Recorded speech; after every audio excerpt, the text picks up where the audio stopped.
Vous avez sans doute déjà entendu les termes suivants. Le quatrième mur, moteur de jeu, level design, level art, game design, pensée out of the box et le scope. Mais qu'est-ce que cela veut dire concrètement? En quoi ces concepts influencent-ils votre expérience de jeu? Bienvenue dans ce nouvel épisode de Games Mécanisme, une émission YouTube qui parle des rouages derrière les jeux vidéo. Le quatrième mur symbolise un mur imaginaire qui sépare l'expérience artistique et le spectateur. On le retrouve dans presque tous les types d'art, du cinéma aux jeux vidéo. Il existe des jeux qui brisent le quatrième mur et impliquent le spectateur dans l'expérience de jeu. Par exemple, en s'adressant directement aux joueurs, comme dans There Is No Game. Les moteurs de jeu sont des frameworks qui permettent de simplifier la conception d'un environnement 2D ou 3D. À noter que ce n'est pas le moteur qui fait le jeu, mais l'équipe de développement. Les moteurs les plus connus sont Unreal Engine et Unity.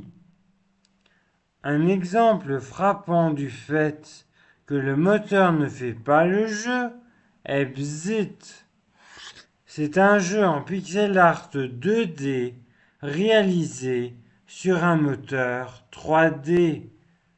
Le level design est simplement l'ergonomie de l'environnement de jeu et l'appétence des points d'objectif.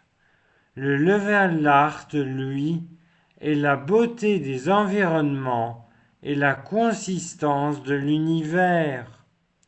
Le game design, lui, est le terme général pour désigner la conception de jeu et tous ses éléments constitutifs. Le level design et le level art font donc partie du game design. Penser out of the box est le fait de sortir des codes établis par le jeu vidéo ou autre chose. C'est imaginer une solution créative qui fait fi des codes établis. Un bon exemple de jeu de ce type est There Is No Game War Dimension, qui, en plus de briser le quatrième mur, nous oblige à penser out of the box. Enfin, le scope d'un projet, c'est simplement son envergure.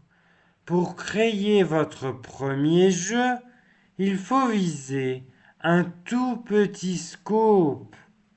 Difficile quand on voit des chefs-d'œuvre indés comme Monument Valley ou E.T. Voilà, c'est déjà la fin de cette vidéo. Merci de l'avoir suivi. N'oubliez pas de vous abonner et de liker. Et nous, on se dit à la prochaine!